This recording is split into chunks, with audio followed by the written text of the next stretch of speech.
Nancy Guthrie was not a woman who disappeared. That's the thing people keep coming back to. She was the kind of person who showed up for her children, for her neighbors, for the quiet moments that hold a family together. She was reliable in the way that certain people are, the kind of reliable that everyone counts on without ever saying so out loud. So when she didn't come home that evening, the people who loved her didn't reach for fear right away. They reached for logic. They looked for the simple explanation. There always is one. Except this time there wasn't. The hours stretched into something heavier. The phone calls went unanswered. The front door stayed closed.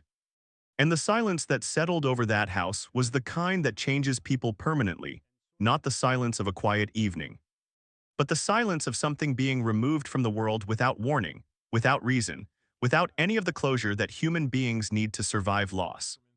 What followed was the kind of investigation that begins carefully and ends somewhere no one expected. Federal agents, sealed records. Questions that cut right through the comfortable surface of a community that thought it knew itself. The kind of case that makes you sit back and wonder how much is really happening in the lives just outside your window.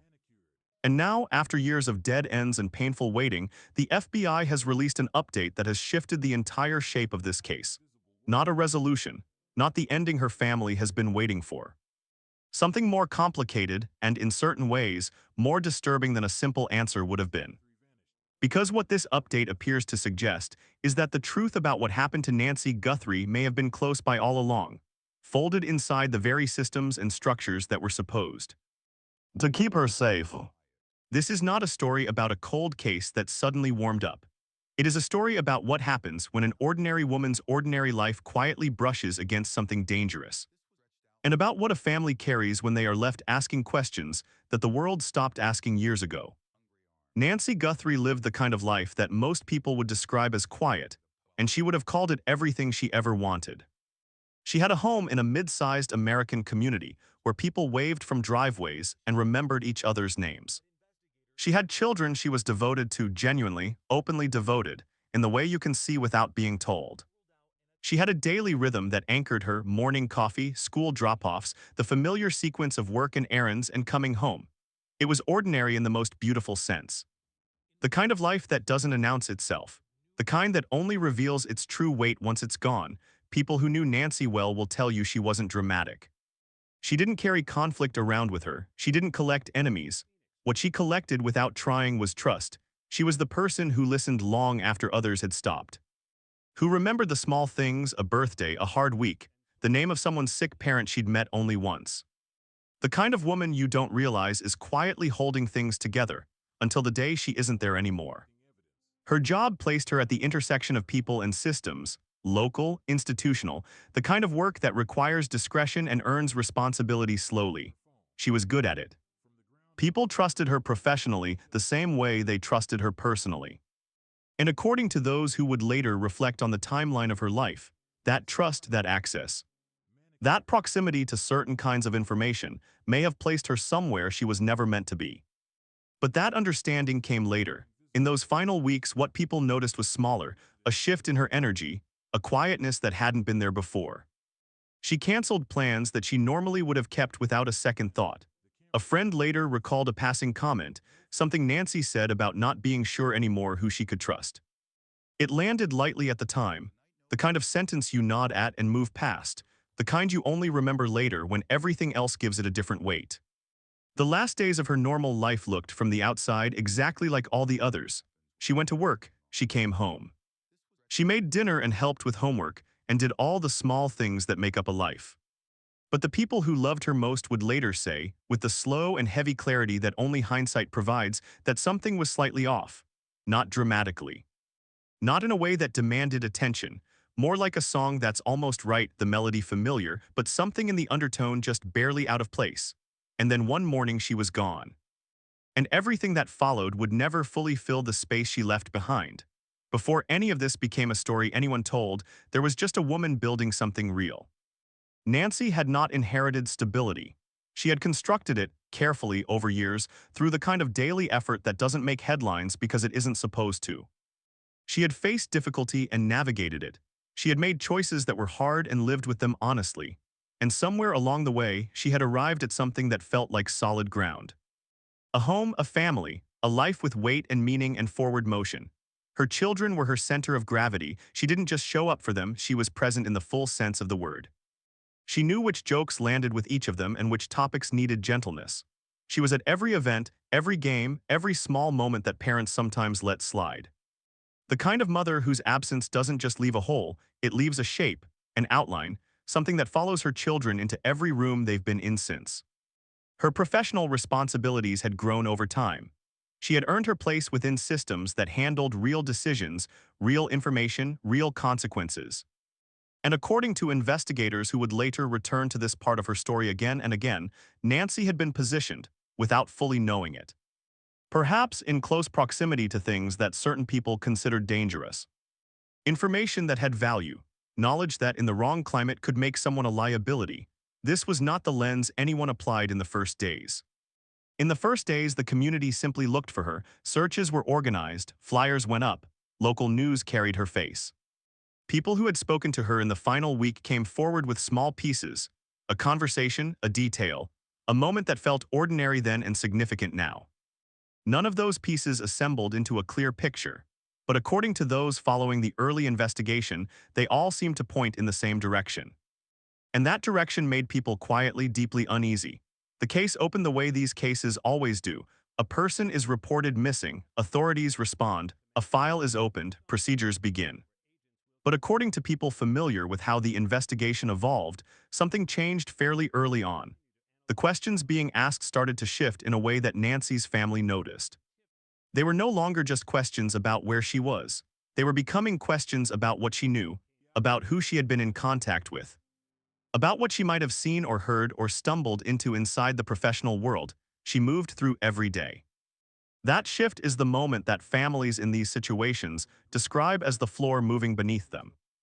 Because it means the people searching for your loved one are beginning to consider possibilities darker than you have allowed yourself to imagine. And once that door opens, it doesn't fully close again. As investigators looked more closely at the weeks before her disappearance, certain things emerged: her communications, her work patterns. A contact made shortly before she vanished, someone who didn't fit neatly into her established social world, in a context that didn't match the rhythm of her daily life. The nature of that contact was never made fully clear to the public, but according to reports, it was something investigators returned to repeatedly. And then there was the question of her phone. According to reports from people familiar with the evidence, there was a window of time during which Nancy's phone appeared to be powered and active, but produced no data, no outgoing calls. No messages sent or received, no location signal. In the ordinary use of an ordinary phone, that kind of gap is almost technically impossible. It pointed to something deliberate. It didn't tell investigators what, but it told them enough to keep pulling the thread. There is always more to these cases than what reaches the public. That's not a conspiracy, it's just how investigations work. Information is controlled. Certain details are protected because releasing them could compromise what's being built behind closed doors. But over time, as reports accumulated and people who knew Nancy began speaking more openly, a fuller picture started to take shape. According to accounts that emerged gradually, Nancy had become aware of something inside her professional environment that concerned her. She hadn't filed a formal report, at least not through any channel that left a traceable record, but she had spoken, quietly and carefully, and only to people she felt she could trust. Questions have been raised, according to these accounts, about financial irregularities within the institutions she was connected to, about decisions made by people in positions of authority, about conduct that certain parties had strong reasons to keep from becoming visible. None of this has been officially confirmed as connected to her disappearance. Investigators have been careful with their language, and appropriately so. But according to people familiar with the direction of the inquiry, none of it was treated as coincidental either. Meanwhile, her family was trying to survive inside an absence with no definition, no answers, no physical evidence to grieve over, no explanation to place at the center of the pain and at least give it a name. Just waiting and the slow, almost unbearable work of continuing to live while the most important question of their lives remained open. Her children were growing up, seasons were turning. The community that had rallied around them was doing what communities eventually must, returning to its own rhythms, its own concerns, its own forward motion. But Nancy's family didn't move forward. They pushed, they hired private investigators, They filed requests for documents. They showed up at public meetings and asked questions that made certain people visibly uncomfortable. According to people who were close to them during this period, their determination was not loud or aggressive. It was the quieter kind, the kind that doesn't stop, no matter how long it takes, because the alternative is unthinkable. And then, slowly, certain things began to surface. Federal involvement in a case like this doesn't happen quickly. It comes after local investigations have pushed as far as they can push, and sometimes after they've encountered the kind of institutional resistance that stops a local inquiry cold. Because some answers don't live in obvious places. Some answers live inside systems, inside organizational structures, inside the carefully maintained silence of people with enough influence to maintain it for a very long time. When the FBI formally entered this case, according to available reports, the scope of what was being examined expanded significantly. The focus moved outward from the circumstances of Nancy's disappearance itself and into the broader environment surrounding it, the people, the decisions. The flows of money and information that connected certain figures to certain moments in the timeline. According to statements that have emerged, federal investigators identified connections and patterns that had not been fully recognized at the local level. Not because local authorities were negligent, but because some patterns only become visible when you can step far enough back to see the whole shape of them. For Nancy's family, the arrival of federal attention brought a complicated kind of relief, because hope and fear arrived together. The more investigators found, the more apparent it became that Nancy had not simply walked into misfortune. That she had been caught in something that wasn't about her personally, but that used her knowledge, her access, her particular position, as a kind of threat to someone else's stability. No official conclusion has been reached, no charges have been announced. The FBI update that has drawn renewed attention to this case has not answered the central question of where Nancy is or what happened to her. But according to reports, it has narrowed the investigative focus in significant ways. It has pointed toward specific individuals. It has raised specific questions about specific decisions made in the period surrounding her disappearance. And it has told her family something they have needed to hear for years, that the belief they have held all along that this was not random, that there was intention behind what happened, may now be a belief that federal investigators share. That is not justice, but after years of darkness, it is something that resembles light. There is a specific kind of suffering that belongs to cases like this one. It isn't only the grief of losing someone, it is the grief of not knowing.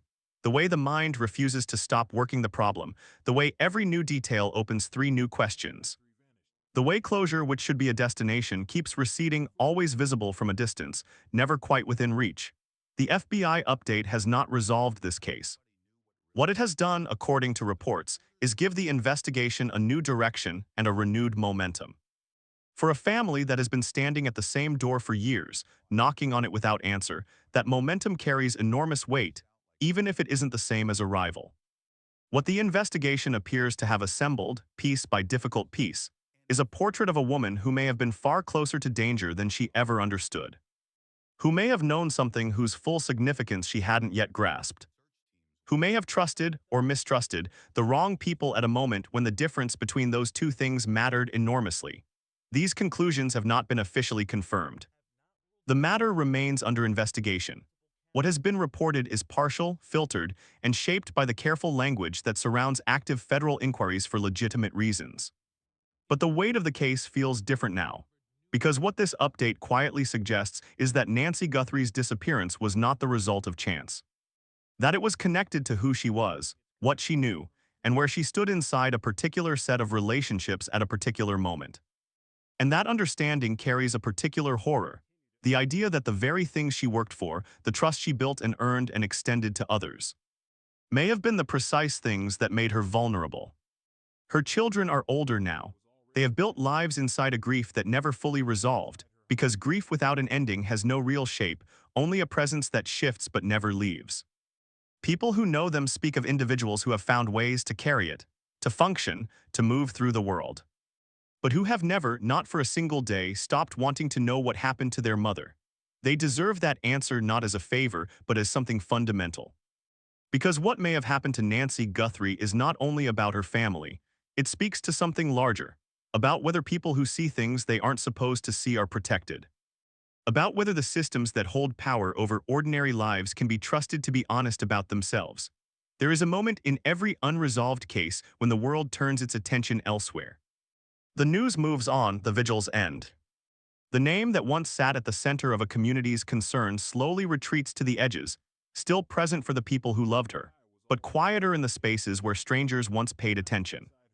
Nancy Guthrie's name has not disappeared, not from her family, not from the people who knew her and have never stopped carrying the weight of her absence, and not apparently from the federal investigators who have continued working this case through years of difficulty, resistance, and the particular friction that surrounds inquiries that go close to institutional power. That continuation matters. It means that somewhere inside the slow machinery of justice, someone has kept a light on. Someone has kept believing that this woman, this mother, this colleague, this quietly essential presence in the lives of the people around her, deserved to have the truth spoken plainly about what happened to her. The FBI update does not deliver that truth completely. What it delivers is something more preliminary but still significant, a signal that the case is being taken seriously at the highest level. That the questions Nancy's family has been asking for years are being asked now by people with the authority and the resources to pursue answers through doors that were previously closed. But within reach is not the same as in hand. There is still distance to travel. There are still doors that may resist opening. There are still, if reports suggest anything, individuals with strong reasons to ensure that the full picture never fully assembles in public. And yet something in the quality of this moment feels different from the years that preceded it. The silence surrounding this case has changed its texture. It no longer carries the flat, heavy feel of something abandoned. It carries something else, the tightness of a moment just before something breaks open. For her family, waiting has been the only available posture for a very long time, waiting with their eyes open. Pushing quietly and persistently and without the kind of noise that fades, because the love behind it was never the kind that performs itself. It is the kind that simply keeps showing up. That considers stopping to be an impossibility. That measures its devotion not in gestures but in years. Whatever this investigation finally reveals, Nancy Guthrie was a real person whose life had texture and weight and meaning, whose presence shaped the people around her in ways they are still discovering, whose disappearance deserved every bit of the serious, careful attention it is now receiving. The truth, when it comes, and the hope is that it comes, will not restore what was lost. It will not give back the years. It will not undo the grief that shaped her children's lives in ways no family should have to know. But it will do one thing: it will give a name to what happened. And for people who have been living inside an unnamed loss for this long, that name, whatever it turns out to be, will be the closest thing to peace that this story can offer. If this story stayed with you, you're not alone.